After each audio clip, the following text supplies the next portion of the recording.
શ્વેત ક્રાંતિના કેન્દ્રબિંદુ ગુજરાતમાં પશુપાલકોની હાલત કફોડી બની છે। સાબરકાંઠાના વડાલીના પશુપાલકોએ દાવો કર્યો છે કે ડેરીએ જે ભાવ વધારો આપ્યો છે તે યોગ્ય નથી। પશુઓના ઘાસચારા સાબરદાણાના ભાવમાં પણ થયેલો વધારો કમરતોડ છે, જેની સાથે જ દૂધનો વધુ ભાવ મળવો જોઈએ। સાબર ડેરીએ ચાલુ વર્ષે કિલો ફેટના 1700 રૂપિયા ચૂકવવાની જાહેરાત કરી છે। ગત વર્ષે આ ભાવ 995 રૂપિયા હતો।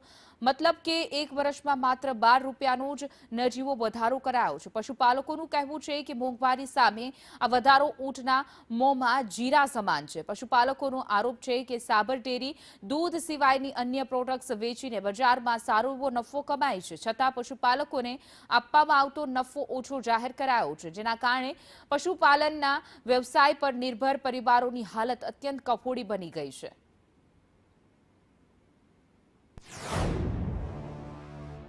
ખેડૂત પશુપાલક આ દૂધ કઈ રીતે ઉત્પન્ન કરવા છે એક પશુપાલકને જ ખબર છે। આ જે ભાવ મળતા નહીં એના લીધે પશુપાલકોએ પોતાના પશુ ઓછા કરી દીધા, તબેલાઓ બંધ થવા માંડ્યા છે। એની સામે સાબર ડેરીમાં નકલી દૂધ આવવા માંડ્યું છે। આ સાલ જ 8,000 લીટર દૈનિક એક જ તાલુકાનું દૂધ આવતું હતું, અને એ પણ જ્યારે નકલી દૂધ આવ્યું હોય અને તેના સંચાલકો એવું કહેતા હોય કે આ તો દૂધ અસલી હતું, તો પછી પશુપાલકોના આ બાબતે વિચાર કરવા જોઈએ। સાબર ડેરીએ ગઈકાલે 1,007 રૂપિયા ભાવ વધારો કર્યો જાહેર, એ ખરેખર ખોટો છે। આમ તો જે એની પ્રોડક્ટોનો ભાવ વધારો કરે છે એ પ્રમાણે ભાવ વધારો કર્યો હોય તો ખેડૂતને પોસાય। અત્યારે આ મોંઘવારીમાં ખેડૂતના પશુપાલકોને પશુ પોસાય એવું નથી।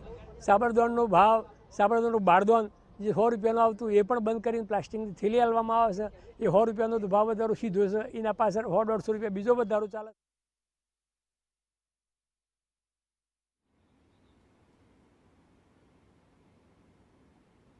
તો સાબરદાણાના ભાવમાં 300 થી 400 રૂપિયાનો તોતિંગ વધારો ઝીકી દેવાયો છે। સૌથી મોટો ભોપાળો વહીવટી પ્રક્રિયાનો છે।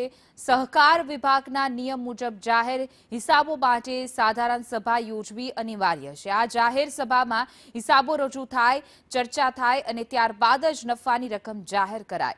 પરંતુ સાબર ડેરીના સત્તાધીશોએ લોકશાહીના નિયમોમાં લીરેલીરા ઉડાડી બંધ બારણે બેઠક યોજીને 560 કરોડની જાહેરાત ઠોકી દીધી છે। તો નિયમોને ઘોડીને પી જનારા સત્તાધીશો સામે હવે પશુપાલકો આરપારની લડાઈના મૂડમાં જોવા મળી રહ્યા છે।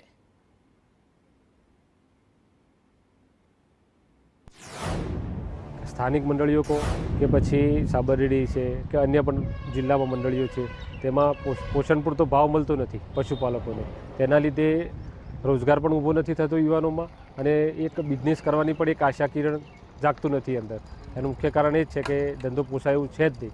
જે પહેલાં દૂધનો ભાવ પણ સારો મળતો અને યુવાનો પણ આમાં જોડાવા માગતા હતા, પણ અત્યારના સમયમાં યુવાનો નથી જોડાવા માગતા। મુખ્ય કારણ એ જ છે કે પશુપાલનને આ ભાવમાં દૂધ પોસાય કે એ શક્યતા જે દૂધ ઉત્પાદન કરી પરહેવો જે વેળીને દૂધ ઉત્પાદન કર્યું છે ડેરીઓમાં ભરાવશે એનો વહીવટ સારો કરે અને 100% એનો જે નફો હોય એ વેચે તો ખરેખર પશુપાલકો ટકી રહે। નકર વહીવટકર્તાઓ જે 2 નંબરનું ભેગું કર્યું છે એ શાના માટે ભેગું કર્યું છે? અત્યારે આપણે આગળના દાખલા જોયેલા છે કે કોઈનું ભેગું કર્યું નહીં, પેઢીઓ ખલાસ થઈ જશે, એમ તમારી પેઢીઓ પણ ખલાસ